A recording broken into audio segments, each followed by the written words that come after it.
Everything we know, the entire universe, might just be a simulation running inside a supercomputer. In this dream world of the imagination, anything is possible. Join us on the Simulationist podcast as we explore our culture of simulations. Hello, everybody. Welcome back to the Simulationist podcast. This is the 193rd iteration of the show, recorded on the 15th of May, 2016. And my name is Josh Trelevin, joined, as always, by my illustrious friend and co-host, Ryan Kirkby. Although I must admit, I'm not all that illustrious, as very few people have ever drawn me. I've not been illustrated, thus I cannot technically be illustrious. You say that. You have like a portrait of you, that is you and your wife and I on the believe wall. You did a thing of me on a fridge about 10 years ago, and that's about the frequency at which people draw me. And so I figure if I'm only getting drawn about once a decade, that's not exactly illustrious. Wow. Although the pictures of me are very high quality, so I do not lament that fact. I mean, if it was little stick figures and someone said that's me, I mean, like, I'm going to be a little insulted, right? Even, especially if it's only once every 10 years. So, yeah, okay. Well, not illustrious, but somewhat high-quality illustrated. I have been getting a bit more into drawing lately. Like, I've been trying to illustrate things. So I've maybe seen some of your images lately. They're quite nice. And very, readily apparent. Like, Zoe saw some of them, and she knew exactly what you were drawing on every one. Yeah, I'm very good at Pictionary. Well, that's the thing. It's like, like if I was to try and draw some of that stuff, it might not come out so clear. Like, or is that something. a sheep or a demon or a cow? It was supposed to be a minotaur. Oh. It's just supposed to be an extra woolly one. Not all of them have short hair. But yeah, I should take another crack at drawing it you enriches and friends your soul and, to draw anything. So yeah. Yeah. So whatever you draw, be it me, be it actually just doing stick figures, it does help enrich your soul. So. That's true. Yeah. Actually, yeah. People they say, "Oh, I only draw stick figures." But if you draw a lot of stick figures, and you can really get down some interesting motions of how physical movement works and how lines can connect. And what's the thing when they're doing animations? They do the little dry sketches of who's doing what where, and they'll show it on the extra features on the movie, and they'll be showing this is how it starts, and they got an illustrated face and one pose and over to another. No, those are not how it standard goes. A lot of the time, it's here's a circle to represent where the person is on the screen, and they'll write the word sad over top. They won't draw a sad face; they'll just write sad to indicate the person is supposed to be sad here, and then things get fleshed in more down the road. Yeah. So yeah, just being able to draw stick figures in an evocative pose still helps you learn a lot about anatomy and the concept of how the natural body is supposed to be as it's undertaking action X. Yeah, and it's funny because your eye will tell you, oh, that looks natural, or oh, that doesn't look right. I mean, of course, when you're new at drawing, everything you draw looks you think, it's all off. But that's your brain they all giving look you like feedback. They're screaming in hellish eternal pain. And the more you draw, eventually you'll hit on a few patterns, and your brain will be like, "Oh yeah, that does look actually kind of like how." The trick to make it looking like he's walking is to make sure the balance is set here. You don't if he's running, you got to lean a little bit more forward, and if he's going at just a nice relaxed gender, you can have him reclining backwards more. Yeah. To indicate stress, and. That sounds like actual drawing tips. What's the thing is? Did you read a drawing book? I have read several drawing books over the years, but that's just the concept of what do you want to indicate for a person's posture, sort of thing. So if you draw all your stick figures with straight up spines sort of thing, you're not going to be able to tell who's a slacker versus who's a go-getter. Whereas if you draw a guy with a bit of a slight, curve on that one, you can get almost a Shaggy-like style going to him. It's just his general posture indicates as to who he is. Mm-hmm. Shaggy would be a very tall animated figure where he'd just stand up properly, but his head's always forward, his shoulders always slouched, and just the general posture of his hands going out indicates he's not in on anything right now. He's just a whatever kind of guy. Yep. And that stuff I've learned from watching cartoons. Yes. Interesting start on stick figures, but that's fun. That's cool. Well, that's the thing. If you can't draw anything else, start with stick figures. Work with what you can do, and then build up with other tricks and stuff. I have seen some very good artists just work themselves to the knuckle trying to draw a hand without it looking like some sort of weird, horrible demon talon. Yeah. Now, mind you, if they were trying to draw demon talons, they'd be set, but they're trying to draw regular people hands. And there's a lot of things, because, like, if you look at, as we're talking here right now, I want everyone out there to look at their own hand, and just kind of like that stoner way that people stare at their own hands, right? And then just realize to yourself exactly how many joints, how many muscles, and how many points of articulation you have in each one. So if you want to utilize a hand in a pose that looks natural, you have to figure out exactly where all of those darn joints go. And it's basically the same thing as posing an entire body to make it look natural. So the hand drawing itself is a microcosm of the body drawing on its whole. And long story short, people like wearing gloves a lot in comics. Because that way you don't have to draw the actual hand. You just draw a mitt. Winter is a very popular season for artists. Mm-hmm. Or more cartoony cartoons are just, like Mickey Mouse wears gloves. Yeah, can you imagine, like Mickey Mouse takes off the gloves and there's some gnarled, like absolutely high, visual, like, rendered hands? Well, I mean, he is a mouse, so yeah, he's like have these mouse claws, like with... I was saying it's just like every other bit about him is cartoony. He takes off the gloves and it's just like this ultra realistic, just horribly detailed, just like, and not just, and just picturing like a Ren and horribly Stimpy detailed hand as it moves, and every bit is done like rotoscope articulation style. And thus he has to wear the gloves because it doesn't mesh with the rest of his style. Yeah. Exactly. Oh man, do I kind of wish I was an artist now? Because boy, could I have made something off of that idea.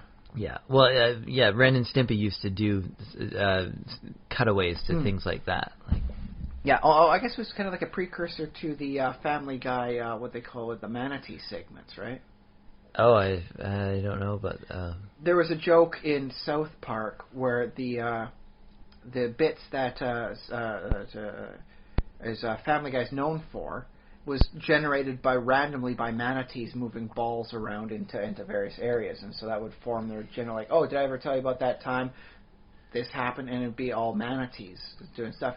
And the Family Guy's crew liked it so much, that's what they call those bits now. When it just segues away to something unrelated for a second and back again, it's called like a manatee segment or a manatee bit. Well, now we know. It's an insider term. But apparently not that much of an insider because I know about it. Must have leaked on YouTube or something. I don't know. I don't even remember where I got the information from. I blame the internet. We do have a few bits of news going on. This week was Esquimalt's Buccaneer Days. A little earlier than they usually have it. I don't know why. But it was on this last weekend, and it was wonderful. So it's like a festival here in Esquimalt, British Columbia? Well, they bring in the West Coast amusement stuff, so they got the carny rides, and you can get your little games going on there. Unless you're buying in bulk for the tickets, it was effectively $5 per ride. 4 tickets for a ride, $1.25 per ticket, unless you're buying in bulk to get the better rates. Mm-hmm. So yeah, consider it to be like about $5 a ride and $5 per game. But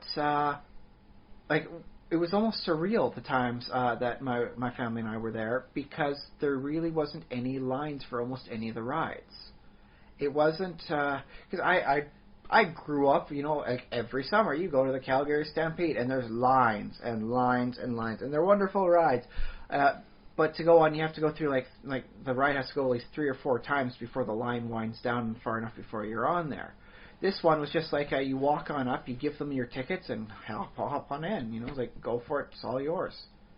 Was that because it was not great weather? Well, so that's the thing, is we went on the Friday, but we went late.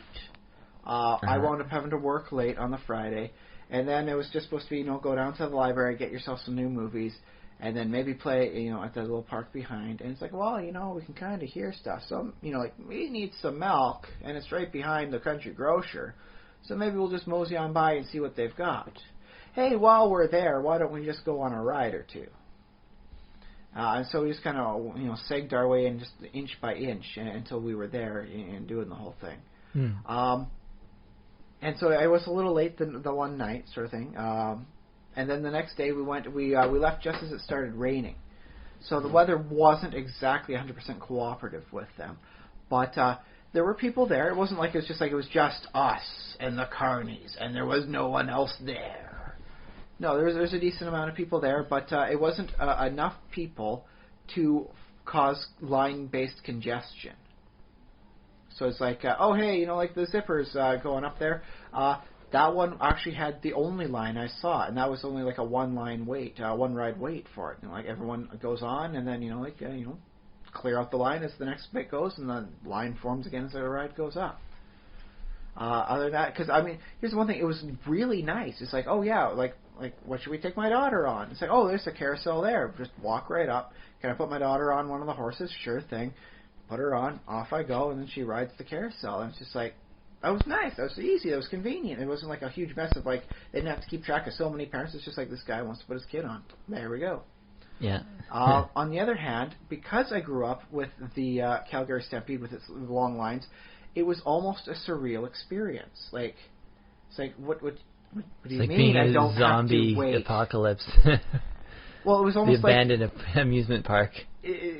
I'm used to a bit of a build-up. You're in line, you're seeing the people, you're hearing the screams going on. It kind of builds the anticipation. So this one was just like, walk up, here you go, and then it's just like there's no build-up of suspense. It was just like instant gratification.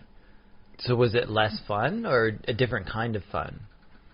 Well, I'll say different kind of fun, because the build-up of suspense for having to wait was a great fun, because once you're finally there, it's like, yeah, man, I'm finally there, yeah. But there's just like, oh, I don't even have to wait. I'm going to go on this. I want to go on this ride, and I go on that It's ride. like being rich or something. Well, there was that episode of South Park where Cartman got $1 million and he bought his own amusement park. Yeah. And the purpose of the entire story was that Matt and Trey, the producers, and all that, they wanted to tell a story showing that only Cartman would enjoy like a carnival all to himself. Only he could enjoy that one where it was just him. Mm-hmm. And this was, I guess, the next best thing, because it was like realistic, and that there's other people there, and not just me alone. Yeah. But like I can understand why someone would like it, where they don't have to wait in the line. Yeah. It's not bad, right? Do you still enjoy carnival rides? I guess there's nothing too right now, scary I'm there. at that horrible discrepancy where my daughter is too small to go on the, air quotes, good rides, and I'm too big to go on most of the rides she can go on. So we'll just put her on the ride, and then we'll watch her. Yeah, which she loves, because it's like, oh boy, look at me, I'm doing this all by myself, right? Yeah. And I'm fine with that. But I was walking through the area, and I'm thinking to myself, you know what? In 2 years' time, when this is back, well, it's every year, but in 2 years' time, when Zoe's tall enough to go on the good rides, I've got to get both my brothers here. And then it'll be a 4 Kirkby scenario where we're going on rides as a 4-pack, and that is going to be awesome and amazing. That said, I have been on a few rides on the park with my daughter, and I've noticed I am no longer immune to the effects of just like going on a ride and hopping off and just being a little dizzy. Ha ha ha. We were on a bit of the merry-go-round sort of style, right? Mm-hmm. On one of them, I'm sitting down there and I'm pushing her, and she's wee-ha, and then I noticed myself like, whoa, what's this? And I felt like my brain just suddenly doubled its weight and just solidified. Like, wow, what is that? And then it suddenly occurs to me, my dad said something similar. He used to love going on rides, and then one day he just couldn't anymore. And I'm like, oh, is this happening to me? Is this something that happens when you get old? You can no longer enjoy the dizzy. It winds up becoming like disorienting and nauseating and horrible. And so I'm really hoping that's not the case, because I really want to go on a lot of rides with my daughter. I want to go on rides where she's shrieking and screaming and having a lot of safe fun. I want to be there with that, man. I remember doing that with my brothers, and that was a fun time. That was a good family bonding experience, man. I want to do that, but I don't want to do it and then wind up being super sick and like having to take like the next day off of whatever I'm doing, because I'm effectively got a hangover from shooting my brain around at different angles all night long.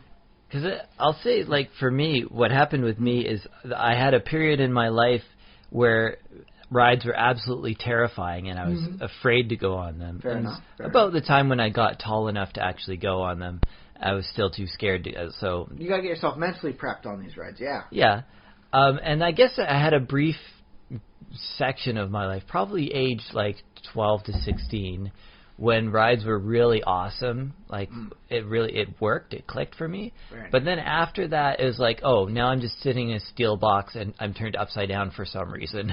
It's like, okay, yeah, I'm way above, fine, I'm 50 feet off the ground, but I don't feel like, I just feel like I'm stupid, and it doesn't smell great, and it's just like it lost what you don't put yourself in the scenario. You see yourself as the objective reality. Yeah. And that's the thing about a carnival. Why am I okay spending $5 for my daughter to get a tiny little starfish toy I could probably get for like $1, $2, at like a dollar store? The answer is because I'm not buying her the toy. I'm buying her the experience. And that's what the carnival is. It's about the experience.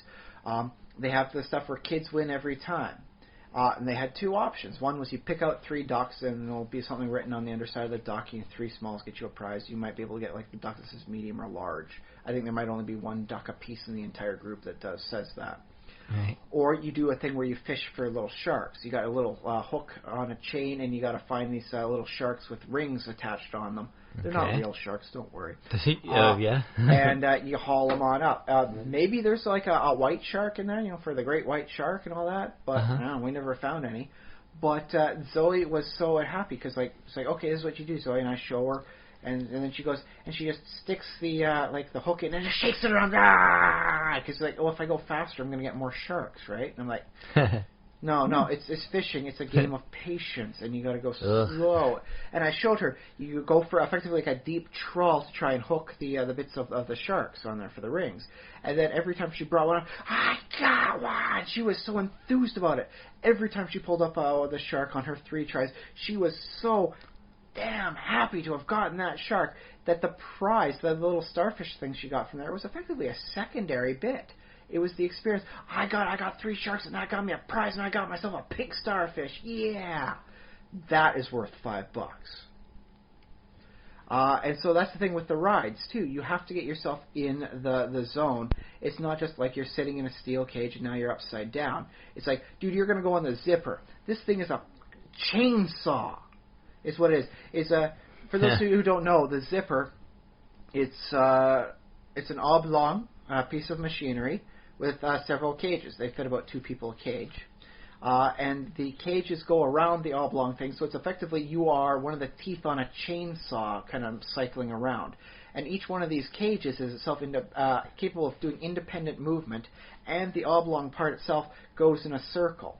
So you're looping in a circle, the oblong piece is going around as the chain around is moving your little cage, and the cage itself is spinning. So you've got spins and spins and spins. There's a triple spinception going on with this thing. And the trick, at least for the purpose of me and my brother Adam, was always you got to get it at the right point when you are going on the upswing along the curve of the oblong part, and then you rock forward and then rock back, and then all the momentum forces just coincide in one, and then you just spin. You spin like nothing else in the universe. You spin like an electron spins. You spin, like the divine whirlwind itself must truly spin. And then it's all there, and you're going, and you are seeing everything at once, and that's what it's all about. It's about the experience. I like that thought. It never occurred to me riding those rides to actually attempt to make it a challenge and manipulate it. I like that. That might be a Kirkby thing. That's what me and my brother Adam did. That does make it sound more fun to me when it's actually you get involved and you're invested. I quite like the ones where you're sitting in a shape. Sometimes it's a bear, sometimes it's an apple, sometimes whatever. But you go around in a circle, and you've got a wheel you can grab onto and you can spin. And me and my brother Adam, we had things set which way we're spinning. Okay, Adam, you're the bigger one. You go this way, so I can lean into you, and you're not leaning into me. And I'll get further this way. And we're basically like longshoremen, man. Like people on a boat do not yank rope at the speed we were cranking that wheel. And we were getting it, and we were getting the momentum of when it spins just the right way, and then we were going, okay, now switch it the other way, and we were going counter against the spin, so we were going, so that you're going the spin one way and you're feeling it because you're in a body that's in motion, but then you're also getting the counter spin, so you're getting the dualistic sensation of spinning in both ways at once because you are technically spinning both ways at once. And oh my gosh, can you get yourself nauseous with that one? Like, apparently the brain is not set up to feel two conflicting momentums. So yeah, long story short, don't eat anything heavy for about a half hour before you try going with the counter spin method. Mm-hmm. But if you can get it going, oh my gosh, that is worth $5 a pop. Yeah. But I got a chance to learn. One, my daughter loves the carousel, just on a nice simple, but she's not the only person that liked going on the carousel. I noticed there was a lot of kids towards the teenage years going on the carousel. In the second time when we were in there in the afternoon, they had like the free day passes, and then they get off, and then they go right back in, and they go on a line, and they go right back on the carousel, and they do the carousel multiple times in a row. The teenagers like the carousel, huh? Or at least the teen girls were. There's I remember noting as it was going on, there's like, there's only one guy on this entire carousel, and he's holding his daughter. If his daughter was a little older, it would have been a pure like mono-gendered carousel at that point, and that's how very weird it was to note. Okay, I wonder. Maybe it's just a quirk of the math because it's not like it was carousel full, not like every seat taken, but it was just all girls there, just all ladies. And they kept on riding it over and over again. I'm certain if Zoe had extra tickets, she would have gone on there another time. She liked the pink horse with the purple mane she found. And she made a friend that was on there, as a girl that was about a year older. And then she took an interest with Zoe. And, when the ride came to an end, she helped Zoe get off the horse. So I think so when I come looking, I was like, okay, my kid will be the only one left on the... No, there's no kids left on any of the horses. Oh, there's my daughter right there, at my kneecaps right now. And old enough to babysit? Or not old enough to babysit, but just 1 year older, sort of thing. She's old enough to be like an older sister, which is also something I've noticed about a carnival situation. You'll get these strangers who will naturally form these quick bonds of the carnival. Yeah. I was at the Calgary Stampede 1 year, and girl thought I was the boyfriend. You know what? Whatever. I'm the boyfriend for the rest of this, this afternoon. Not for any purpose of makey-outy stuff, but, for the purpose of, let's go on rides. We'll do things together as a pair. And you know what? It just hooked up, and it didn't seem weird or unnatural, because it's just how the carnival mentality goes. Makes sense, like, yeah. If you are at a beach and you see someone in beach outfit, is that unusual? You see someone in, we'll say, a one-piece bathing suit or a pair of swim trunks. Is that considered unusual? A person in a beach at the beach in a bathing suit. That's not unusual, right? I don't know about that. But if you were to see a person in a bathing suit, say, in a supermarket or, in a shopping center, that would be a little bit more unusual. Yeah. And so your brain does have this mental divide as to what's considered unusual versus what's considered perfectly acceptable. And there's something about the carnival, if you're doing it right, I like to imagine, that these things just happen. Everybody's your friend. The carnival engenders such a great will that all strangers are friends. There's no reason. And it's the people that wind up getting drunk and having fights. It's like, you guys are not doing the carnival right, man. The carnival is just a grand, wonderful time where everybody's friends. You know what? This girl's your girlfriend for the purpose of the ride. Yeah, sure, you got to go on 2 of the rides. I guess she's your girl now. Or it's like, no, this guy here, he's your best buddy. You guys are going on the ride now for the strangers. This was before you met your wife, though? Of course. Like many years, Yes, this is a single person only sort of thing. This would be back in my teen years for that one. Yeah, because if a girl is sort of hanging out with you and following you around, I think you probably have a shot at having her as a girlfriend after, although, for whatever. Well, you're saying I should have put the moves on this strange lady from you were young, and 20 years ago? It's like, if I was that age, too, I probably wouldn't have had any moves either. I still don't have any moves, but... I was just, I'm at this Calgary Stampede, 20 years ago. I'm just here to have fun, go on the rides, play games, and win toys. And you know what? If I have someone to win toys for, that's a bonus. I remember times when me and my brother, we'd have like a bag bigger than both of us combined. We could have fit both ourselves in this bag, and it was full of stuffed animals. And then we just go to the area near the exit gates, and we give them out. The kids, that kid there doesn't have enough toys. Would this kid like a toy? And we just hand them out. I'm sure you had a fantastic and wonderful time, and I'm sure you don't demand anything else. That's fine. I'm just saying you probably could have had a little more fun. with this person, not just a date I or don't know, something. man. I've been going on a lot of dizzy rides. Like if I wound up kissing her, I might have vomited. Like that ain't romantic. That ruins a good memory. As it is, I had a wonderful memory of a strange person who suddenly became my girlfriend for an afternoon, and not in the way you have to pay money for. Although there was a lot of money paid for tickets, but whatever. Were you buying her tickets? Some tickets.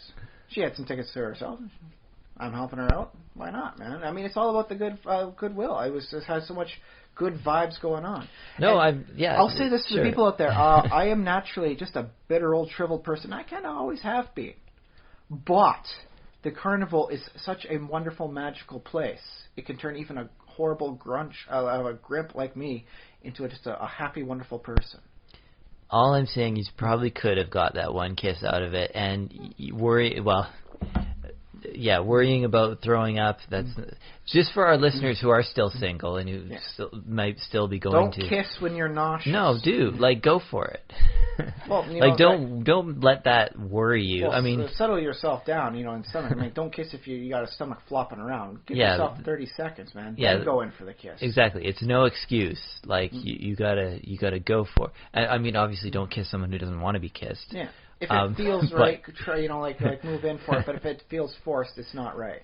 Yeah, exactly. There you go. Romantic tips. I don't know why I am dispensing romantic tips. I think it does bear a mention. Like a carpe diem, and I won't lie. Like it's the carnival, right? You got to seize the day. You got to seize the prize. Right? It's summer. It's summer lovin', just like in that movie that was a musical. Oh, I don't think I've ever heard of that one. Grease. Oh, you I can't go with any lines on that one. I'm pretty certain it's still under copyright. Officially, I've never heard that movie. Did they in that movie, like when they got together and they had all that summer fun? Was part of that a carnival? Well, I don't think it was carnival. I think it was like a Coney Island sort of thing where they have like a permanent thing set up. Okay. My concept of the carnival is it's here and then it's gone. It's temporary, and for me, that's just how it has to be. These permanent structures, they're all right. Because I've been to like a playland before, and it's nice to go on a ride like a roller coaster that is built to last, man. That's very nice, extra sense of security. But it just seems like it's a permanent thing, and it's just it like Coney Island, you mean? The thing is, just outside of Calgary, they have a playland area. Playland. And it's a great place. It's a wonderful place. But the fact that it's a permanent thing means it feels a little more forced. When it's a carnival, it pops up, it's only for a limited time, let's have some fun. Oh, now it's gone until next year. And then it winds up feeling, because like you got to have the fun, man. Then you got to seize it. So I can completely understand where you're coming from with your carpe diem when it comes to romance. Because like the carnival itself is a carpe diem. It's here and then it's gone. If you don't have fun now, there's not going to be fun to be had later. Later on, it's going to be a parking lot. Have fun in your parking lot, buddy. Well, I know people who have fun in parking lots. Well, you can, especially like when like the first snow comes down, everything's still nice and icy, and you can do yourself a donut and just to make sure. That's the opposite time of year, yeah. Yeah. Lots of fun can be had in a parking lot in the right time. But a carnival is like it's got to be here and gone. It's part of its joy is that it's not a permanent event. It's a limited time offer. And this one, it had for the Buccaneer Days, it had all that plus no longer waiting for long times to go on a ride. So it's like, woo. But I also learned, my wife is merciless. My daughter wanted to try whack-a-mole. She'd seen some stuff she'd watched on YouTube, and they got whack-a-mole there, and she wanted to really try the whack-a-mole for herself. But there was nobody else there, so it's like, oh, but you still gotta have a second person, right? You can't get a prize unless you're competing against someone else on that one. That's how it goes. That's why they give out bigger prizes. You have to spend more money, right? So I'm thinking, well, I got to hold my daughter up so she can do the whack-a-mole, so she can get them all. So who else can do this? My wife. That's a good idea. My wife will go over there. My daughter will be over here. My wife will be generous and go slow and maybe hit one out every 3 moles and make sure my daughter gets a nice long fun time to play. And so we get everything set up, and my daughter goes and like for her, the mallets to hit the moles are pretty heavy. So her moves were slow, and like the mole would pop up, and she'd move to hit it, and then by the time she hit that area, 2 other moles had pop up and gone down. So she was She was not going to be winning this one. So I'm thinking, okay, but it'll be a fun time. And I look over and there's my wife. Bing, bang, boom, bing, bang, boom. No quarter given. Not a mole went unwhacked, man. She was 15 moles up, 15 moles down, winner. Did not give my daughter any leniency. My wife. This was a competitive game? My wife played it very competitively. She didn't like oh, and then I'll hit that one, and then I guess I'll wait, and then I'll hit that one to prolong the experience for my daughter. That said, my daughter didn't mind that she got 0 moles out of all the ones that popped up. Okay. She was just happy to have the experience, and so I was happy to get the guy called it a monkey, but it looked a lot more like a hippo with a monkey face. It was a weird little, I guess, nonsense animal. Okay, yeah. But, yeah, she was overjoyed that she got to have that one, so I guess she didn't mind that her mom whooped her pants on that one. So, But one more reason on a long list of why I love my wife, she doesn't throw a game. She's honest about it, so, I'm digging that. So, yeah, I think it was good. I would like to recommend everybody who's in the area go to it again next year. But that might mean longer lines. Or actually some lines, I suppose. So maybe I can't recommend it because I'm greedy. Sorry about that. Well, if you're in the area, I guess go have some fun. Just don't form a line, in front of me. Let's see. Other than that, I guess some big news in the grander sense of fiction-based news. Disney Infinity. The bit where you get yourself like a figure and you put it down on the thing and it goes into the game and you play it and you play different games. You put a figure on the thing? It comes with a platform and you got a figure that has like a code, like some chip in there, and you put your figure down. It's like Jack Sparrow or Nick Fury or someone from The Incredibles, and you get to play like various levels or create your own level or look at other people's created levels and play them. Like an action figure, like a toy. Yeah, it's a toy that that you can also put into your video game. Okay. It's been out for a couple years. They've had a lot of success with it, and from what I've seen, like I haven't been out hunting for them at all, but I have heard people saying like, "Oh, this Tinkerbell's a limited time one; it's really hard to find, so I got to really hunt." And so you do have like that core of people that are out there trying to get their Disney Infinity characters. Yeah. Okay. Apparently, Disney's shutting it down. Like they're shutting down the online component of it?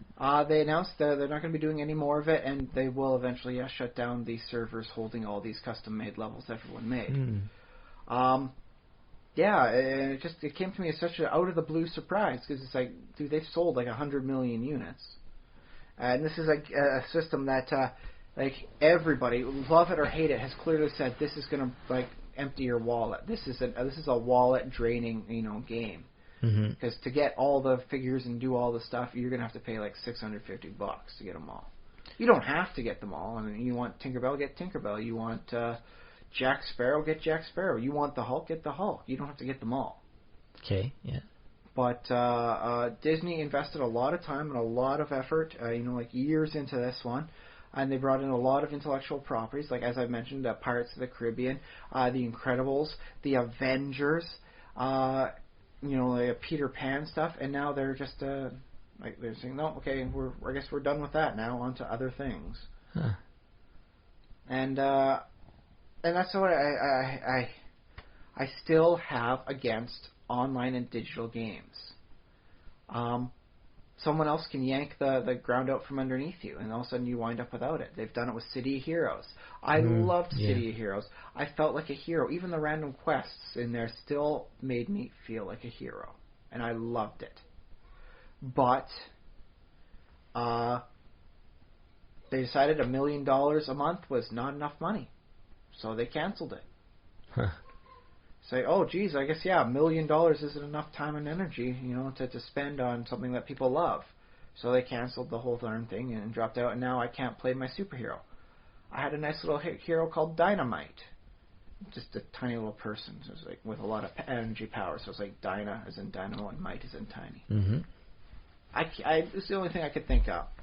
But I had a lot of fun with it, right? And now I can never play that character again. But if I play them, the Marvel Mutants and Masterminds, the DC Hero stuff, any of the the pen and paper stuff, I can always play that. They will never be able to come into my house and take my books away from me. That's true. Well, here, let me throw this thing out here, just right. as a. I'm not trying to change your mind or anything like this, but this is just to toss it out there. What if you combine the idea of the carnival, of the ephemeral experience, and like you invented some kind of video game experience or online thing that was definitely just, we're doing this for 2 weeks, everybody pile on. Well, I guess for the purpose of video games, it's got to be something like 2 years. Yeah, okay. And just have a specific schedule, say, we're doing this massive online thing that everybody's going to come in, join. It'll tell a story. You can come in when you want, and the previous. Oh yeah, I like that. They have like an end goal in mind with like a big something climactic. Here's the story we'll tell. After this, it will be done.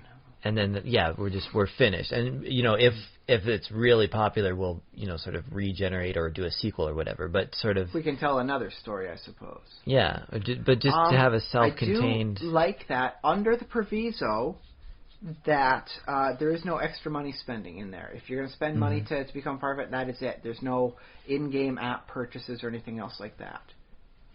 I guess, yeah. Because for stuff like the Infinity, you don't need all the characters, but you can spend literally hundreds of dollars getting them all to get all the stuff and have all the full end of experience. For stuff like City of Heroes, you can spend money for like the monthly stuff to get the benefits. I am considering should I have extra cash of investing and becoming a regular like a spender on the Secret World, because I am enjoying it often enough that I think I've gotten that amount of money's worth. But with the amount of the cancellation, it's usually like, oh yeah, we're canceling it in 4 months. So no more any purchases now. But if you spent money yesterday, no, you're not getting it back. Well, in a way, I think you might be able to manage that by being explicit when people make the purchase. Is that this will you buy a digital item that does not exist physically, and it expires in 2 years or something. So you almost rent this costume. Whatever. Okay, in that case, I will bend on that one, because you do bring up a good point. But I would like to have it so that the price gets cheaper the closer to the end you get, because you will have less time to enjoy. Yeah, that could be a good and then I thing. suppose maybe final week everything's free. Why not have a blast, right? Send everybody off with a good memory. The other thing that we often see with online games is that at first something is pretty hard to acquire, like the brand new shiny the end game, like equipment. World of Warcraft has the new tier of gear, the purple fat loots. Yeah. And it's really hard to get, but after a little while, everybody has it now, and then they make it a little easier, and then eventually it's just, you don't need attunement for this area. Yeah. And then you don't even, and then after that it's just junk because you're on to the next stuff, right? Although I won't lie, my Black Blade of Sasharam is still one of my prized purple loots. I didn't get it when it was the fresh hotness, but it's a nice looking sword. I wouldn't mind having on my guy when I'm walking around. And there was a chance whenever I'm just fighting little whatever things that pop up, just little things, I could summon a salamander that would fight for me for a minute or two. That's pretty boss. So sometimes those epic purple loots still have a nice little fun value to them if they're not stat-wise important at all. The other thing about Twin Warglaives of Azeroth, the orange loot, they look amazing. And no matter how outdated they are, like stuff like Wind Fury and that will still always look amazing because people recognize it. Like the Thunder Fury. It's like, wow, my God, look at that sword. And then you've got, the Twin Blades of Azeroth. Like, I have the Bulwark of Azeroth, and that's just a purple shield. And that thing looks like I took a door, like a door from a club, ripped it off its hinges, and then bent it around a little bit so I could use it as a bit of a better shield. And that was it. That is a door I'm walking around with, man. Nice. And that's awesome. Yes, you're saying. In World of Warcraft, I've gone back, and sort of loaded up again, and tried running a couple of dungeons. But I don't really feel like it's the same thing. Maybe it's the same thing with the carnival rides.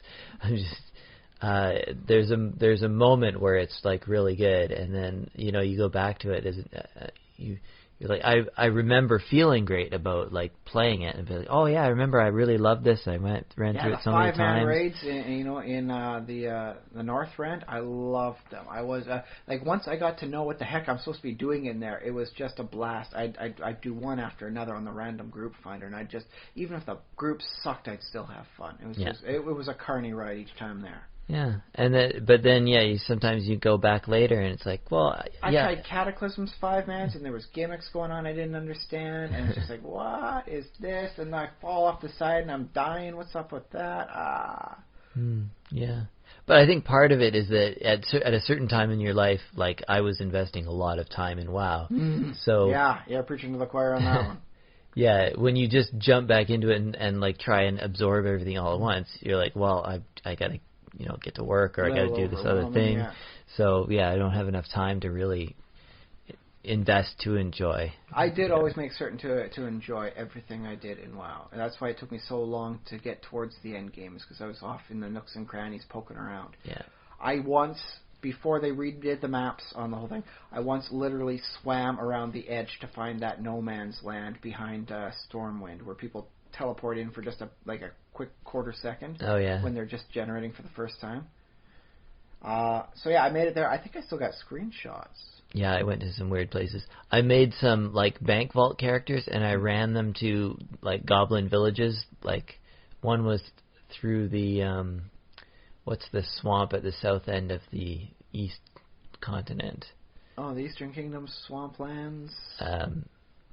It's more like a jungle, I think. Oh, jungle that would be the Booty Bay area. Yeah, Booty Bay, yeah. So I had to run a character there. That wasn't that hard. Another character I ran up to this... Tanaris Desert was a difficult one to run to for a bank dude. I'll say that. Yeah. Oh, did you do bank dude runs? I did nude runs when I got bored. When I first had the game, it's like, oh, only available to level 20, but I still got the added week, because that's how they did it. Then you had like the 2 weeks or level 20. It's like, well, why don't I try and find all the flight points? Because they didn't open up based on your level. They opened up whether or not you'd been there. Mm-hmm. And so I did like a nude run across both continents. Just a minute, like a tauren in a loincloth, running around the land, dying and hopping and dying and hopping. Yeah. Surprisingly entertaining. And the fun part there, too, is when you have like a bank alt character, and you finally end up in whatever, I can't remember the names of all these places. But in a goblin town or whatever, and there's like level 40, 50 characters, doing their thing in there, and you're like hopping around them, over them, and they're like, how does a level 1 character get here? Practice. Good times. When they were our times, I suppose. Although I always find the poetry from the Penny Arcade thing, bank, like bank alts, the Clark Kents of Azeroth. Oh yeah, it's like, wow, man, that is beautiful. But I could see a 2-year program for like an MMO. It's here, it's over, it's done, and then here's a little, like afterlog for you to spend enjoying it, and then we're gonna either shut it down, or I suppose if you guys are gonna spend so much on donations a month, we'll keep the servers open. And I can imagine that could actually be pretty cheap, just keeping the proper servers open. Yeah, hopefully, yeah. And I guess if you don't I guess if you're actively playing the game, that's a different thing, because you're still in it. You're still in that zone of like, oh, I know everything about this game. It's comfortable, it's familiar. So yeah, that's one thing to have it shut down when you're in that zone. It's another thing to have a game that sort of you used to play shut down. Be like, oh well, I can't really go back there and wander around my old stomping grounds anymore. Even though it would be nice to just sort of see how it is. I guess with World of Warcraft things, a lot of my old stomping grounds they revamped them with Cataclysm. It's all different now. I'm okay with them revamping the Barrens, because Barrens chat was a dark, weird place. Yeah. Yeah. I mean, like if I ever run you through a D&D campaign and you're in a savannah, beware of the crazy voices that speak at the edge of your consciousness. You shall become possessed by the Baron's chat beast. Yeah. It messed at your soul, man. Yeah. So there's like an economy of items, and then so early on it's like hard to get. You might pay a premium to get it, and then as the time goes by, it's like, okay, now everybody's just gonna have it for free or a reduced price, or like gradually slow it down. Which is one of the things I do like though about the Secret World is that if you're paying for stuff, it's usually cosmetic, or it's just stuff that gives you a boost. Like instead of getting 1 AP, you get 2. And that's good stuff. So you can progress a little bit faster, but it doesn't buy you the gear that'll win the day. Yeah. Although you can get a reskin for it, so whatever weapon you have can look pretty badass as you're doing it. That's interesting too. That there is this distinction between pay to win and pay for aesthetic Pay to stuff. be cool. It seems to be a very like a sticky ethical point for game developers. Like Mojang, for example, they do not allow servers to charge for game mechanic affecting items. Like yes, you can't, I remember hearing a few things getting into trouble on that one. Yeah, you can't sell mod diamonds. Packs usually or, say that too. You can't make money off my mod. Yeah, exactly. But they're like, okay, but we realize you need to make money somehow, and the way that seems to be agreed upon is these sort of aesthetic things, costumes, skins. I think pets are like capes. Wait, do they allow capes, or is that still a big no-no? Oh, I think Mojang decided they just for their own reasons. They're like, no, we want to keep capes exclusive. Capes are just ours. Yeah, but I think mods hats can do it, anyways. Yeah, I think hats and stuff. I don't know. Although that kind of verges over into the Steam territory, buying and selling of hats in a hat-based economy. Titles, I think, or like supporter titles, like you $50 gets you supporter, and $100 gets you patron, and $200 gets you whatever. An extra skyblock. Right. Wait, an extra skyblock. Oh yeah, an extra. In case you want an extra skyblock, right? Yeah, but yeah, it's this is my guest skyblock. This is my personal skyblock. And I wonder if that's different because when it gets into pay to win, it becomes sort of like almost like it edges towards gambling or towards this sort of insert coin machine to play kind of addictive thing, I guess. I'm okay with that because I come from an era whereby the coin based, like 25 cents per game, wound up causing a coin shortage in Japan. If you're young out there, and by young I mean somewhere in your 20s, and people say like, oh, you kids play too many video games. Say no. The people 10 years older than me were so big on games they caused national shortages of coins. You couldn't do laundry because everyone was spending those coins on video games. That's how bad the gaming stuff was then. You guys don't got it bad. You guys got it pretty nice and easy. Although I do suppose the concept of 25 cents per game is like a micropayment transaction now. Yeah. So I guess I'll have to start thinking back on my revisited stance on whether or not I'm okay with micropayments. Yeah, I don't know. But yeah, there's something obviously very attractive about paying once for a game and having all of the content available to you. Like right the classic cartridge day style. Yeah. So there is that. Yeah. Okay, we do have a bit for... I won't put this on conspiracy theory, but I did find it to be a really odd story that actually happened, but it relates to how it sounded like fiction to me. Apparently, earlier this week in Moscow, there was a fight. It was 200 people large, and it took place in a cemetery. The fight started over which group of people would get rights to bury people in the cemetery. Now, I'm not certain if this means like other people could not be buried or just over who was like the undertaker funerary services there. Okay. But people had baseball bats, people had crowbars, people were fighting with the undertaker shovels. It took sent 10 people to the hospital and 2 people to the morgue. So 2 people are going to wind up getting buried in that cemetery they were fighting in. Wow. And that actually happened, and that's just like, oh my goodness, man. Yeah, well, I mean, fights happen. That's not surprising. Well, in a cemetery, it's 200 weird. people in a cemetery that wasn't involved with an actual person getting buried. And when was the last time you heard about fights happening in a cemetery? Now, I've heard people fighting in a cemetery. I've heard a lot of people in a cemetery, but I haven't heard 200 people in a cemetery battle. Because at 200 people, it's not a fight, it is a battle. How does the poem go? It was early in the morning, late at night, 2 dead boys get up to fight. I've never heard that. You sound like a madman to me. Oh, I can't remember the rest of the poem. I was going to drive me. You can Google it, or I'll Google it and put a link in. Excellent. But the thing that got me was I finished reading the story over on the CBC News website, and I'm thinking to myself, that story sounds kind of familiar. And then I got a flashback to reading the story Call of Cthulhu, whereby a guy is saying the things that happen on the week of 23rd March to 1st April, when, as it turns out, Cthulhu has risen from Rillia, his dread sunken city where he lies dead and dreaming. And it's stuff like voodoo orgies multiply in Haiti. You know, like stuff happens over here, and then it'd be like if he had just inserted a 200-man brawl occurred in a Moscow cemetery for the only reason of who gets rights to bury, and it's just like that would have fit in perfectly. The story that actually happened would fit perfectly as a background thing for the arising insanity of the consciousness of Cthulhu once again impacting the human collective unconscious.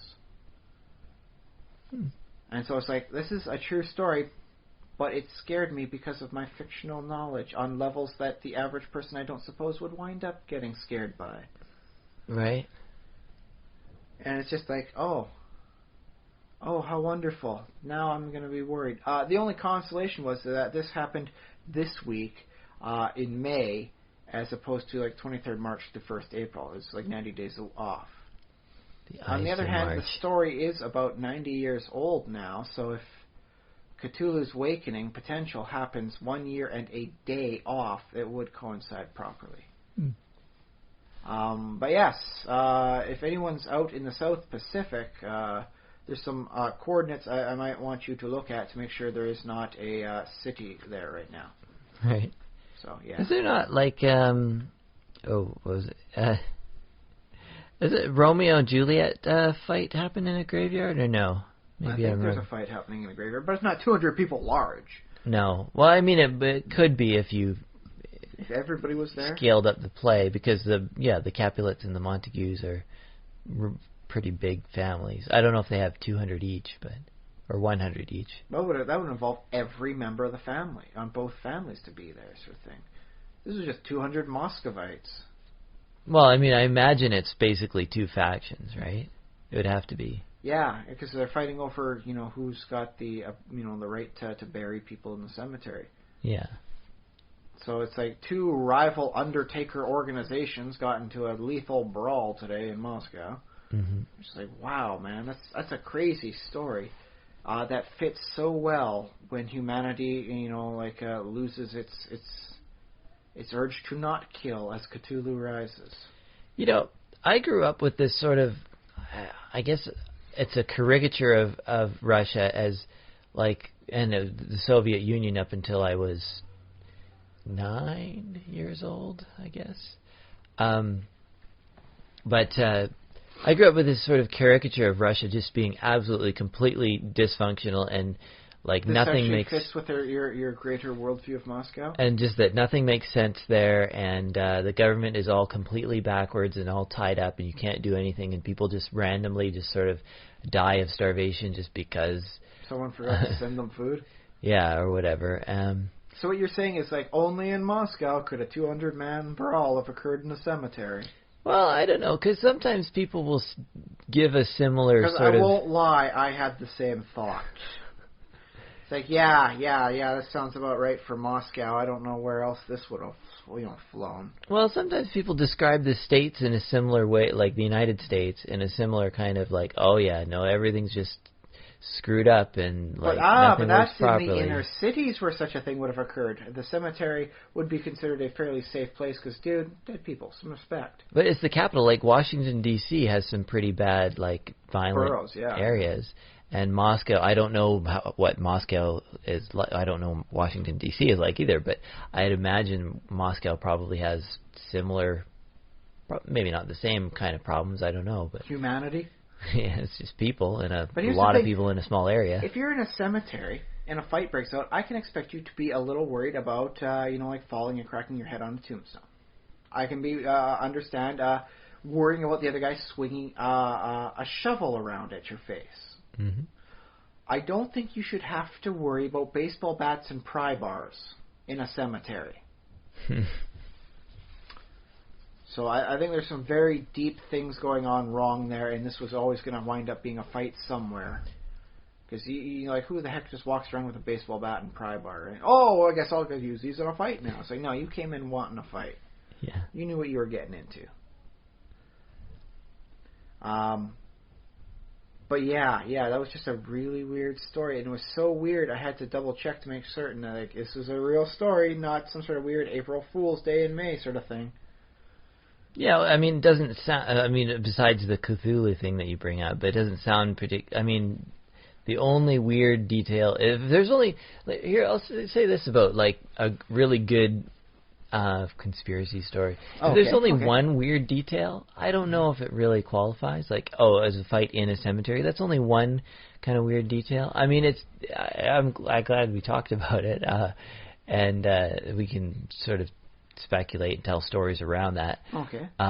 But yeah, I feel like it needs one other piece to make it really weird. Like 200 people getting into a cemetery fight isn't weird enough, though?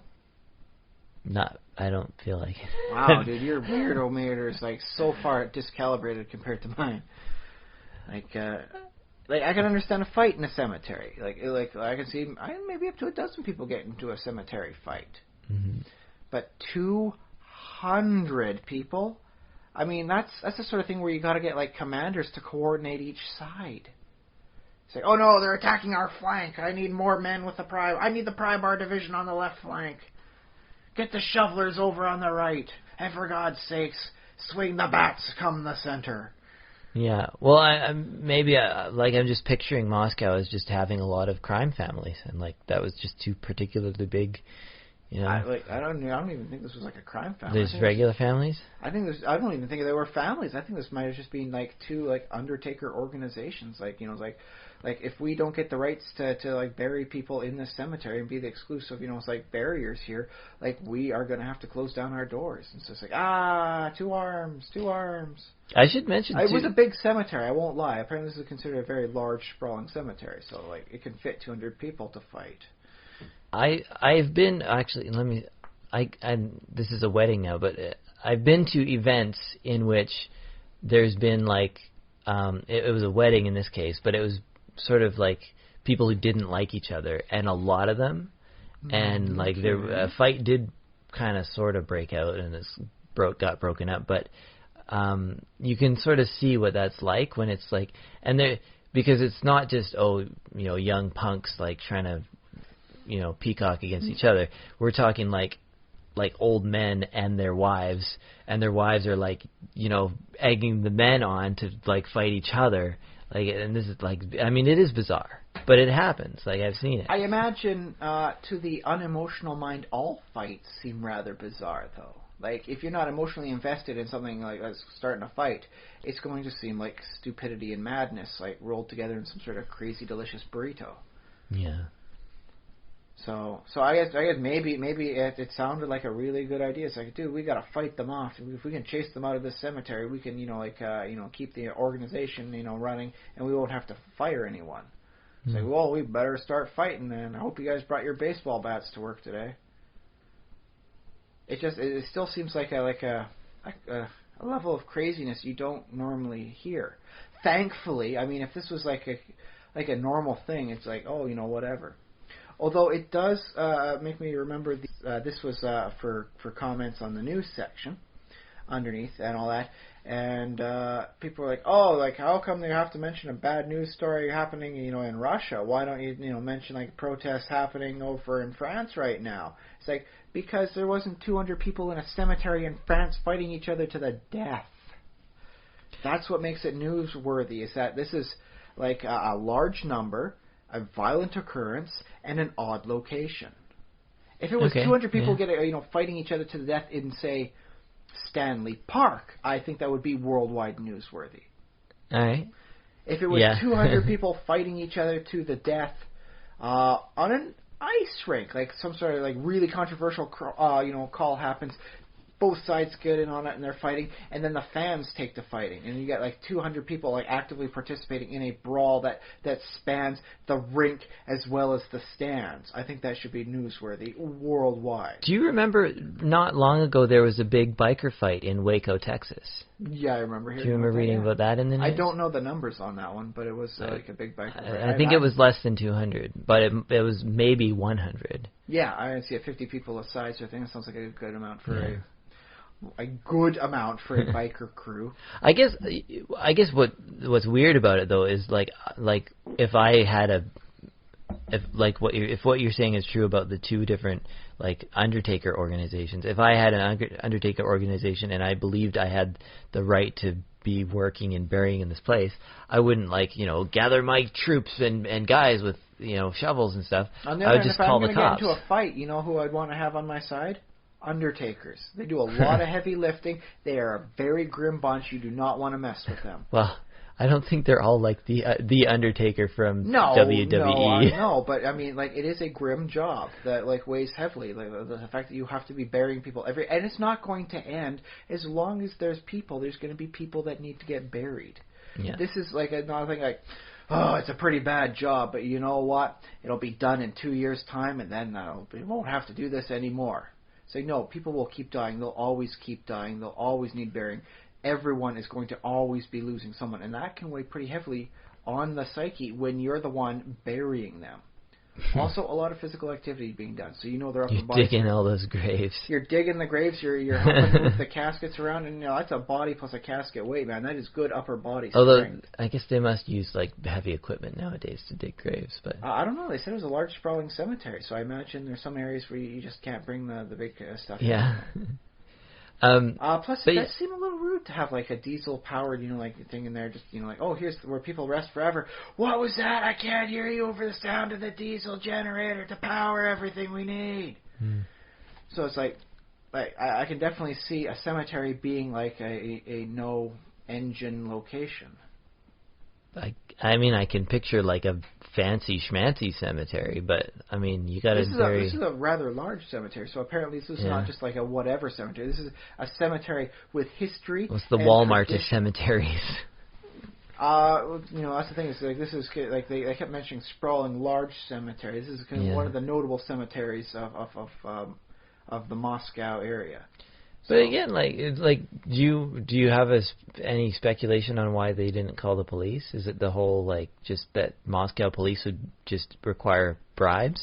That's a good question. I would have to say that in this case it would be something like the police would just shoo them both away and not take them seriously. Say, okay, you guys settle amongst yourselves. It's like that's what we were gonna do, but we phoned you because we're smart.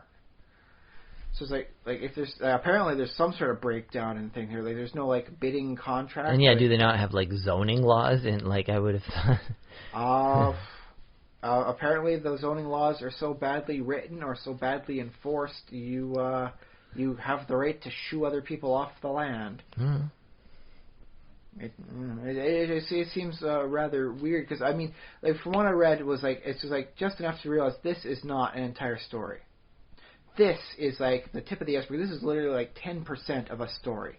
I want to see follow-ups on this story. I want to hear people that were on both sides. I want to hear what they were fighting about. I want to hear a history of the cemetery. I want to hear a story about what goes on as to who gets rights and how it goes about in Moscow. I want to learn the entire kit and caboodle on this thing. Okay. Because the first story, it whetted my appetite. Yeah. That said, I don't think I'm going to get an in-depth news report as to the Moscow, cemetery clobber fest of 2016. Okay. Which disappoints me greatly because I mean, if you were in the news industry, like, this is enough of a news story. Like, yeah, we can make a big segment on this one. This will be a good educational segment. People will learn about like Russia stuff, and we'll hear from both sides to see what's going on. We can get a real good news story out of this one. But instead, it's like, like, here's like 3 paragraphs. There you go. Enjoy. Comment to your liking. That said, I couldn't get any extra information from the comment section either. Like, maybe I shouldn't be looking for extra information in a comment section. That just seems like... Well, you never know, yeah. But it's CBC. You expect... there are a number of times when I'm reading up on politics stuff where people will bring up, like, hey, don't forget, this happened this, and this is what's happened then. So I can get updated on some stories I hadn't followed through the entire time. Mm-hmm. Especially when it comes to political corruption. There's a lot of it to try and follow. I get kind of fatigued. But in this one, it was a lot of people saying, like, how dare you post this on, another negative story on Russia, and other people saying Russia is well known for having, a cyber, agency that will go to other nations, like online web stories, and constantly, harangue them for having negative stories about anything happening in Russia. So, like, you had people say, "Oh, how dare you say like this horrible story in Russia? Why not focus on real news stories?" And people were saying, "You are a bot. You are like one of the Russian counter people. How many rubles did you get for that post?" And so it wound up just becoming another bicker fest, which probably would have resulted for deaths if both sides had been together physically. So I don't know. Maybe the answer for the fight is take it out online where you can't physically hit each other. Maybe neither of them had the right though to be burying things in there. What if is it like they are like the black market of burial stuff? It's like, like we can get you a cheaper burial because I know the guy ain't rich. There's a nice little area over here. It's an done plot, but we can get you in there. And the guys that have the right to bury there, they charge the extra money. They do the formal process. They make sure you're in their proper rows and aisles and all that stuff, and your area is properly taken care of. So maybe this is like a black market burial thing going on. Yeah, could be. I guess if it's a large area, like if it's a really big area, then you can't watch the whole thing at once. So maybe the people actually in charge of it aren't able to patrol the whole thing, and so people were, illicitly burying someone, in a far corner of it, whatever, and it was like a fairly big operation in that other corner. Big enough to have 200 people employed, apparently. Or 100 on that side, and then so main. Let's cut this down. Let's say maybe there's only 50 people on each side, and then they got 50 people each to help them out for the purpose of the fight that they knew was going to happen. The concept of having a 100-person, organization for burying people seems rather excessive. Can we also talk about, just for a moment, again, segue into this idea of like a massive fight and how, like, I don't imagine 100 civilians with shovels and baseball bats on one side and 100 on the other, and sort of rushing at each other like in the movies, like, charge! That would be a pretty boss sight. Don't get me wrong. The concept of a fight happening atop a cemetery seems like such an artistic rendition where the symbology is so blatantly in your face. It seems like it'd be something that would be painted, in a big fresco somewhere. Yeah, I'm picturing it's probably, a lot of it is pairing off, because that's what they do in hockey fights, is they pair off. Fair enough. But I guess I imagine there's a couple of, like, there's probably a main group in the middle with people, like, pulling or pushing each other, trying to get, like, somebody is on somebody else, and they're trying to, so their friends are trying to pull them off. So there's that, and then there's probably a few groups in between. Yeah.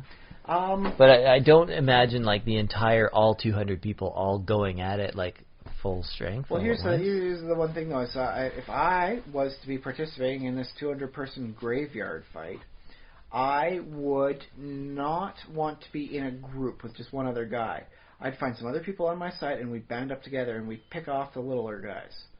And I hate to say this because it's Yeah, I would. I would try and pick off the smaller, stragglers and the people we would clearly have an outnumbered advantage to minimize the chance of myself actually getting hurt. I guess, and are we picturing like sort of attempting I imagine to do not everybody lethal... was with weapons. I imagine there's a lot of fisticuffs. You just knock someone, around a bit and get them to, kick them in the ass as they run away, right? I guess so. I don't know. That's what I'm imagining. For most fights, apparently it didn't end that way for at least 12 people. 10 people rushed to hospital. I imagine they were not moving after that beating, and 2 people had to get rushed to the morgue. So they definitely weren't moving after that. But it just makes tactical sense to get yourself like we'll say 6 to a dozen people on your side, and find anyone else who ain't with you, and just beat the crap out of them, and without having to worry about getting yourself hurt. Bullies do that all the time. I mean, that is like a legitimately accepted tactic for not getting yourself hurt. Make sure there's enough of your friends with you. So it would have wound up like if they were smart on the other side, they would have been in groups of 6 to a dozen. Then I would have said, well, forget this, I had too much hurt, let's form up with another group, and then we would all balled up together. It's like sort of hydrophobic sort of thing where it polarizes. That said, as you said, it was a large cemetery, so I imagine, there was bits and stuff going around where you're, who's that guy over there, get him! Sort of thing. You got to like spend some time and like hoofing it, to get to the guy before you can actually whoop his butt.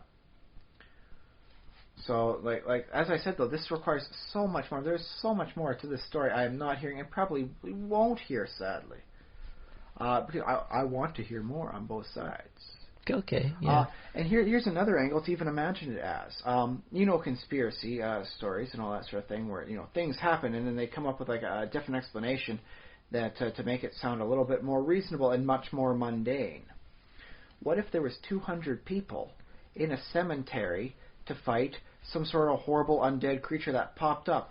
2 people died from it, 10 people had to get rushed to the hospital, but you know what? The other 100, and like 80-something people 188 people managed to get out there without injuries and subdue this horrible monster. But the world is not ready to know about the horror that lurks under the graves of the Moscow cemeteries. They can't know. So they come up with a story. It's like, no, it was 2 rival sides fighting over, the right to bury dead in the area. And then 2 people died. It's a horrible tragedy for such a fight, but this is all the story you're ever going to get, because that's all the story they're going to make up. Yeah. So in which case you can look at this story as an interesting way to see the outside, the final version, whereas if you're writing a story, your novel, you're doing like a role-playing thing. Because, if you're role-playing in the modern era, and you're fighting beasts, you have to hide it somehow. So there's an organization of misinformation that sends it out. And this is what the outside final story looks like. 2, sides fighting in a Moscow cemetery. When really, you got yourself, I don't know, maybe the people that died, maybe they were like priests, man. Like they saw the horrible beast and it's all, unholy glory, and they died of their unhallowed sight, tarnishing their soul. And like, maybe that's how it goes. Maybe you needed like all these. Maybe you needed 200 people to form like a chanting barrier so that the beast couldn't get by. You get, instead of fighting each other in the cemetery, you got people holding hands to form this giant, like holy circle to prevent the beast from ever leaving. I'm making stuff up at this point here. Yeah. But it's like why would you need 200 people for this, like a fighting thing? Because let's face it, if you're telling a story with other people in it, you're only going to have about 4 real heroes. And then that leaves 196 mooks. Like, why did you hire 196 level 1, fighters to fight with you on this thing? Maybe there was a lot of like little zombies. They had to rush around, with their baseball bats and pry bars and knocking them back under the soil. All right. I don't know, but that's the thing. Like you can look at this from the perspective like this is the outside story. Now I'm going to imagine as I peel away layers and form up the story, and then all of a sudden you've got this wonderful, crazy story about 200 heroic souls venturing into the unhallowed Moscow cemetery to put down an undead rising. The necromancer who was rising them up took 2 of their lives and, knocked another 10 unconscious before they were able to subdue him with their white magics. All right. But the world's not ready to know about that yet. So you can't tell that story to the outside world. And thus anyone else who comes up with a conspiracy story like I just did, it's like, no, dude, It's just corrupt Moscow politics happening, allowing people to beat the crowd out of each other for the right to do something when they should have just bought a license. Typical Moscow activities. And it's just like, all of a sudden, bam, you're perfectly reasonable, a story that happens to involve, like zombies and necromancers, is derided as being completely unrealistic because it's like, dude, Occam's razor, right? So I think that's a very interesting perspective to take it from the realm of the supernatural and the storytelling side. Enough about me and my undead conspiracy notions. How about you, Josh? How would you have told this secret story that lies underneath the 200-man Moscow brouhaha? I would... Because, as you said, you have typically, at least grown up imagining Russian politics as being this horrible, backwards, corrupt system that is not for the people, by the people, or really for or by anybody. I mean, I guess I sort of explained how I think it's as close as I can get to how I think it actually sort of actually happened, which is sort of politics and corruption and licensing and just the fact that it's a very large area. The police might not be that interested in getting involved. Particularly if you are right about the crime family, in which case they're being bribed to look the other way. It's like, dude, we do not look into that cemetery. Yeah, I don't know, but yeah, if I wanted to put a weird spin on it or something like that. Or tell the secret story. It doesn't have to be necessarily supernatural or weird, but what is the secret story of how 200 people got into a fight in a cemetery in, I think it was southwest Moscow? I don't know. Well, we haven't talked about a sort of... the mundane crime family, because maybe this is just like the final thing that maybe there'll be more stories happening coming out about more fights of large groups of people happening, because this is the straw that broke the camel's back about two warring crime families. Also, we didn't... there is a sort of cultural, ethnic, religious things, especially when you get into, like, a thing about a graveyard is it might be sort of an Orthodox versus Protestant. I hadn't even considered the concept of the Russian Orthodox or Church. Germans or Jewish people or Muslim immigrants. So you're saying maybe I didn't read the Chechens. in between the lines on the story correctly, and that it's not two undertakers, but two religious factions in this case arguing over this. A cemetery should only house people that are from the Orthodox Church. Get your dang Protestants and get your dang other ethnicity and religion stuff out of here because you don't belong in our traditional cemetery. Yeah, I mean, it's just yet another factor to throw in there, but it's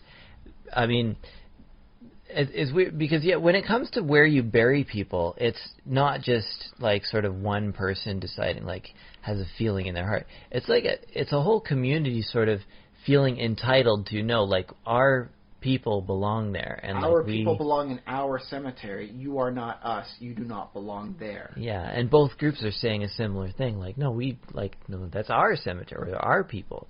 So they have rival sort of claims to it. So this is why I like the concept of when people get burnt down to ashes and they just have huge walls with indents of all these wonderful little urns. Because you never hear people arguing you can't put that in a jar of ashes here. This is for jars of ashes from other kinds of people. Because I think about it as far as my individual if I have eventually I will die someday, and I'm personally not that concerned about where I end up. I think cremation is currently the most best option. The eco-friendly option. Yeah, there's some other liquefaction, but that sounds expensive, and I don't know. You know what sounds expensive, but also kind of awesome? The bit where they extract the carbon from your charred body, after reducing to ashes, and then they use that carbon to create a synthetic gem. Oh yeah, that's kind of neat. Yeah, but I guess what the point I'm trying to make is that I'm not that invested in what happens to me, except as far as I don't want to be a further burden on the planet and take up. There was the Brazilian millionaire, I believe it was Brazilian, who made a huge announcement he was going to bury his, Porsche, Ferrari sort of thing. Oh, yeah. This several $100 million a vehicle. He was going to bury it in the ground. And there was people writing, how dare you, this is what happens with the truly rich. I mean, like, look at this horrible waste of resources. You know, it's like, this is typical of the rich. They just don't know the value of what they have, and they'll do stupid things like bury a Porsche because they're bored. Mm-hmm. And then, time comes when, he's there and to bury it, and he says, I'm not actually going to bury it. This is analogous to you burying your corpse without donating your organs after death. And then everyone's like, oh, damn, that was really smart, because it's like I gotta lie. I'm not an organ donor, haven't signed up for an organ donor card, but this was the biggest thing to make me think of the concept of what it's like to bury my complete body without donating whatever healthy organs I might have whenever I might die, because it's analogous to burying a perfectly good Porsche in the ground. Someone could have used that. Someone could have used various parts from it to make all sorts of good other Porsches. Fixed up a lot of other cars that needed it. It's like, I completely get where you're coming from. So I'm actually starting to think about, getting the organ donor thing signed up now. If they're willing to take my organs, I don't know what's good and plenty in my good and plenty. At the same time, since we're on the topic of Russia, it reminds me of Lenin's tomb.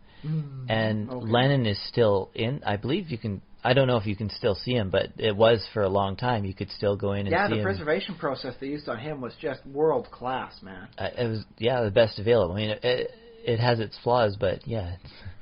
Come on, it's they're trying to preserve a guy who died. After he died, they're trying to preserve it. It's not like they started the process before he died to maximize the potential efforts. He'll be dead in about 12 hours, so if we get to start on with these processes, we can preserve the body absolutely perfectly. It's like, no, he's dead. We got to really hurry to get this body preserved so he can become like a monument to the people. Yeah, and that seems odd because it does take up space and it does cost money to keep it upkept. There's the word. But also it represents something to a lot of people. I mean, obviously he's a villain, the but thing there, I guess he was a villain to the West, us horrible Westerners, but he was a man of the people to the Muscovites, the Russians, all around. And so this would be an area where you definitely do not start a fight. You will get shot. Yeah. There are guards there to protect it. Even if the guards don't get you first, some other person is willing to just crank you one in the back of the head to stop you from fighting. Because, dude, a little respect. This is Lenin's tomb. Come on. So, I guess the point is, in memorializing the dead, you have someone, sort of as worldly influential as Lenin getting a very large, monument and a lot of effort put into it. And then sort of lesser people, as you go down the line, you get tombstones, or you get a mausoleum. Not even a proper tombstone anymore. It's just that little plaque on the ground so they can just chop with the riding mowers when need be. Right. It's efficient, and it's all laid out in nice rows, but you know what? It just doesn't have the same look as here's a nice elaborate tombstone. Here's a thing of a weeping angel up there, something that really cultivates culture. Yeah, and that's the thing. If I'm going out, I really don't care what happens to my body, but I would like to leave a little bit of culture behind to remember me with. I guess that's sort of what I'm picturing is what I want to leave. I don't care what happens to my body. I'm kind of maybe cremate my body, but I do kind of want there to be a little cenotaph left behind, a memorial or of some. Well, that's the thing. If there's a spot that memorializes you, but the body doesn't exist, the proper term is cenotaph. That's a cenotaph. Yes. Okay. Well, that's something you want to live your life in a way that sort of you feel like people will want and be able to do that for you. That's what I kind of like about the concept of getting the gems out of your ashes sort of thing. Yeah. Because then if you do it and enough other family members do it, you could have the whole thing put in an elaborate mandala display, and this would be like the Trelevan mandala, funerary mandala. That sounds creepy, but but every person that you lose in your family adds to the beauty of the structure. The same way the Stanley Cup is technically just that little cup at the top, but with adding the extra layers for all the winning teams, it has become this large, much more elaborate thing to hoist over the head when you've won the Stanley Cup. And so because of that, it adds more cultural value to it.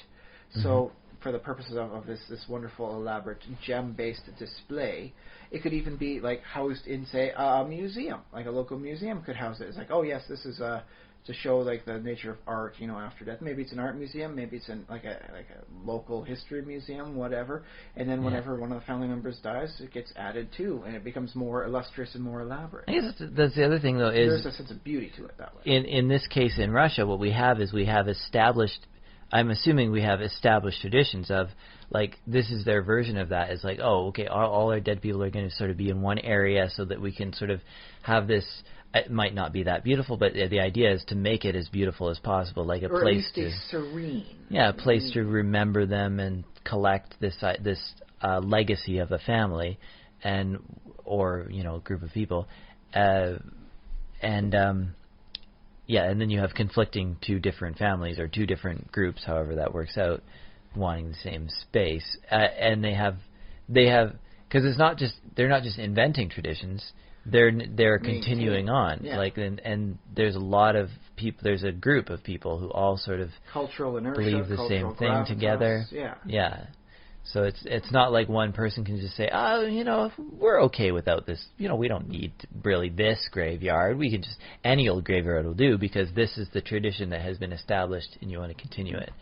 It still seems a little wasteful. The graveyard. It just takes up a lot of space. It's not like a big area, like three-dimensionally. It's like, okay, here's the vast, area of land, and then it goes 6 feet down, and that's really about all we're using. Whereas if you work with stuff like mausoleums and tombs, and like I said, the area where the people will put their ashes in different little, indented sconces along the walls, you can create this wonderful, large, elaborate, like a edifice to it, where people can admire the beauty of it, and then they have this nice, much more, space-efficient area where you can have the dead be stored and remembered, and that way you don't have to worry about like this horribly large, sprawling, cemetery where 200 people can get into a battle. And I'm still calling it a battle because it's 200 people. Yeah. I guess the other thing about a cemetery being like a place for a battle is that it is just a large open space, where people congregate. You have a tree or two and break up the scenery a little bit, make it poignant. You hear about protests often happen in squares and things happen where people can actually fit, right? Fair enough. Well, there's some areas you don't cross over. Going back to the carnival I mentioned earlier in the podcast, you're not going to put a carnival on a cemetery. That's why you put them on parking lots. Mm-hmm. So you the parking lot is revenue, value zero, aside from the parking, right? And then you add the positive of the carnival. Whereas if you try and do it on something like a cemetery, it's like counteracting your different mojos are conflicting, man. I'm betting a lot of parking lots are built on cemeteries. Well, we are in North America, sort of thing. There's Well, I think even in Europe too, especially because maybe in cemeteries somewhere might have got London, grown over. I can see. Yeah. Do you remember they unearthed the remains of King one of the kings, Henry, Alfred, I don't know, one of the 600-year-old king in a parking lot. Yeah, when they were making a new parking lot, because it's the same sort of. It's not you have a building and you have sort of buildings in use, and it's what's this other land nearest the building? Well, that's the thing is that you have the bodies buried in the cemetery, and then after all the the plots are filled up, it's what do you do with it? Well, you just leave it. And then it winds up being 100 years go by, and then all the the plaques have faded off. Another 100 years goes by. People don't even remember what's going on there, and then they're oh, it's just an unused land. No one's used it in 200 years. I don't know why. Parking lot. Yeah. Or even people just start parking there anyways. Yeah. And that's the thing. We'll pave it over. We're already parking there. In the longer term, the concept of the cemetery winds up being inefficient for the honoring of the dead. Where if you have something well, heck, you could even take the ashes, put them into a concrete sort of mix, and then just have an elaborate little stone thing to put out on display, saying the life of the person and who they were and their great accomplishments, if any. Maybe a little poem sort of thing, and just put that into the concrete slab, right? Mm-hmm. Make it a thing. And that way, like, you can move it around as need be. The more, like, the structures I've been talking about, and like the mausoleums and all that, they wind up having more cultural thing. No one's going to park on a mausoleum unless they are really, really drunk. And so it winds up that you can do more honoring of the dead over the much longer term than just giving a nice spot for the body to rest as a whole. Yeah. What do you think of about the internet and like sort of Facebook pages of dead people serving as, remembrances and all that? Still too transient for my proper thing. Yeah. We talked about that at the beginning of the podcast. It can just like the video games. It can just shut down and all of a sudden it'll be gone. It's like an unmarked grave. Although there is an archiving effort underway. I don't know where they are. It'll be a perpetual and eternal archiving effort. The internet's always in a state of flux.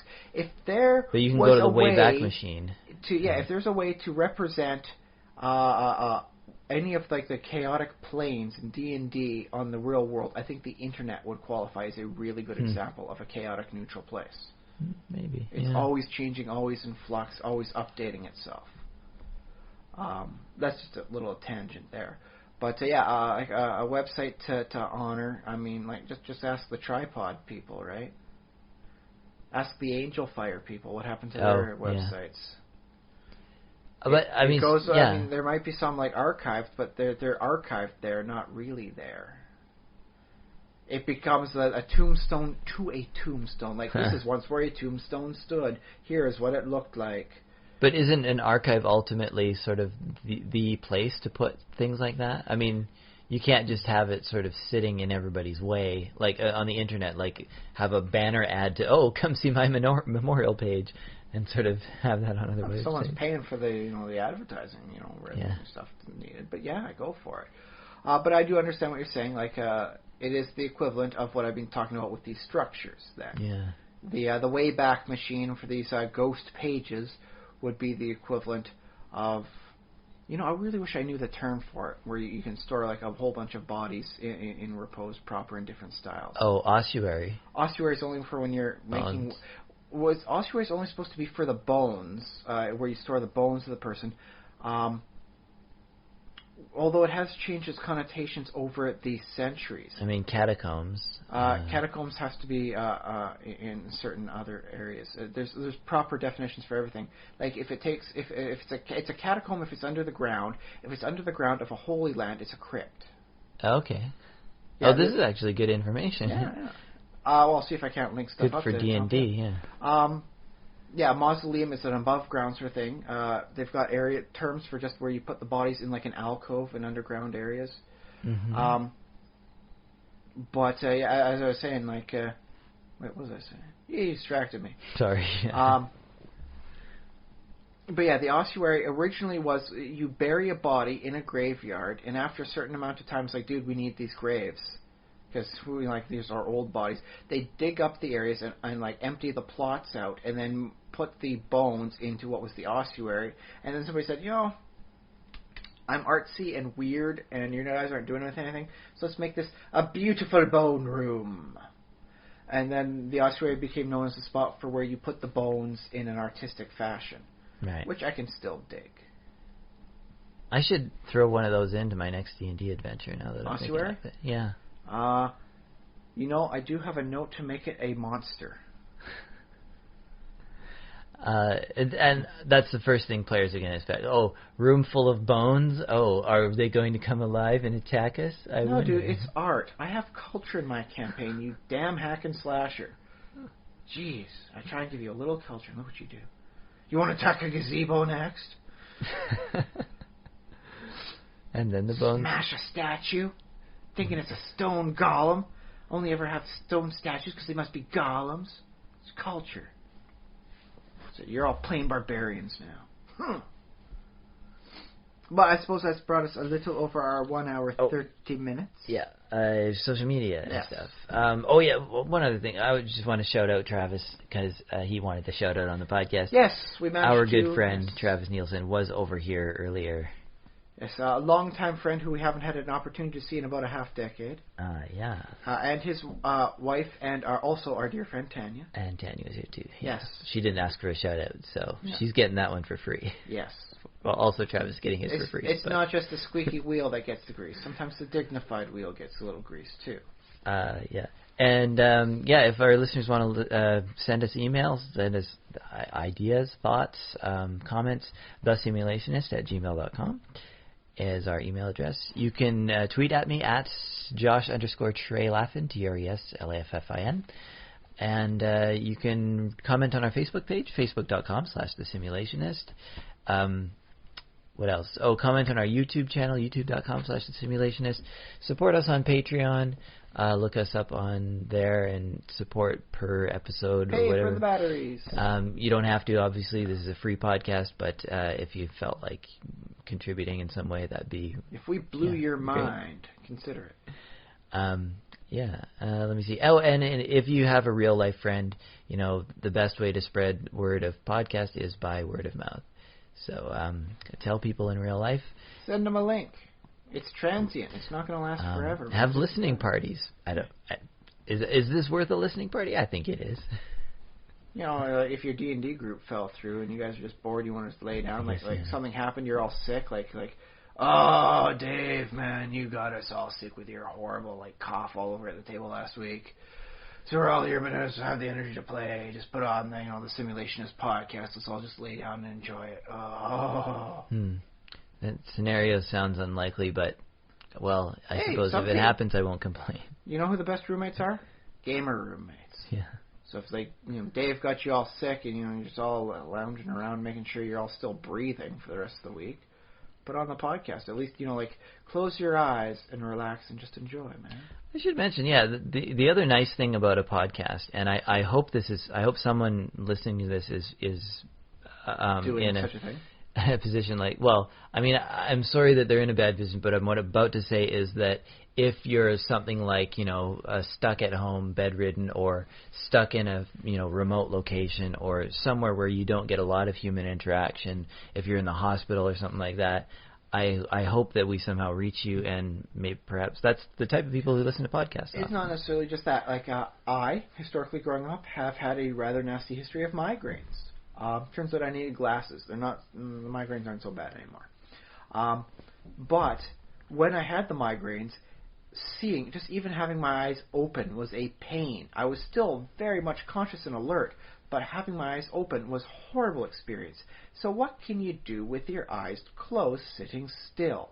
Radio. And that's what it was for me. A lot of radio growing up. Unfortunately, we only had one AM station that played a bad mix of country and horrible. And so I could have been much more enriched with a good podcast, had such the technology existed back in 1985. Such is his life. But you guys can enjoy it now. If you got a migraine, and it just hurts to see, just consider it like an equivalent to meditation. Just sit back, close your eyes. Get yourself like a bottle of water to sip on as you're just relaxing and de-stressing, and just listen to it. So wherever you are, thank you for listening. Yeah. However you're doing, thank you for listening. However you're doing. What else? Is that all the social medias? Yeah, I think that's it. Final thought: weird stories are weird, whether they're true or they're false, and sometimes I don't know if it's because it's well-made fiction or just crazy enough reality. It's sometimes hard to tell the two apart. Yeah, and our stories come from the stories that we hear in real life. And the best way to make your new fiction is to find something that intrigues you in real life and delve into it. Explore it. Yeah. I feel like this was a bit of a dark episode because we did talk about death a lot, but, only two people technically died in that fight, so, that's like a 1% mortality rate there. Not bad. So that's the thing, though. It's and everybody they were bringing in melee weapons. They could have brought in firearms. This could have gotten really bad, really fast. That's true. Russia, the birthplace of the Kalashnikov. Probably, I don't know, but. Russia. Like a modern nation that has firearms. Mm-hmm. If this is if you get 200 angry people together, in America, you can bet at least one of them is going to have a gun. That means 6 people dead, likely, man. Yeah, they'll call it another mass shooting. I think America has, the United States, I think has more guns than Russia. like per well, capita. of course, they have to beat the firearms gap. But I imagine that in Russia they have a lot of illegal firearms and stuff. So yeah, but yeah. Either which way, it could have gone much worse. So hooray! It's actually a very good story in that regard. If you want to look at it that way. Well, they weren't out to it's like, hey, we better bring some weapon just in case we need to get into a fight. Not like, dude, start packing heat. We gotta put some people down on ground zero. It could have gone very, very bad. Like, only 2 people dead and 10 in the hospital. That's very good for a 200-man fight. How bad things could have gotten. Because come on, there was people going to this place for the fight. This wasn't just like a fight just happened. This was like come on, baseball bat in a cemetery. No one's playing baseball there. There were people that were bringing weapons to a fight, but they didn't bring firearms because they're not stupid. And I imagine too, I wondered, the people who do end up getting killed in a fight like that, they're probably not the leader. Well, they're probably not the leaders of the gangs either. They're probably the youngest, or the people who got caught, or the dumbest, the craziest. I guess maybe the craziest. I don't know. I'm gonna go out and fight all by myself. Rah, I'm charging you, funk. There you go with my baseball bat because you ran right into it. I don't know how they died. I shouldn't make light of the whole thing. I feel like I think we've made somewhat light of it, but we've also tried to analyze it. I hate to say it, but I believe the most rational thing is they got outnumbered and beaten to the point of death. It's tragic. Especially because it wasn't a fair fight for them. Well, if that isn't a way to end a podcast, I don't know what is. How about you hear from us again in 7 days? I guess that's just going to have to be the end. Thanks for listening, guys. I've been Josh Trelevin. I've been Ryan Kirkby. Send money.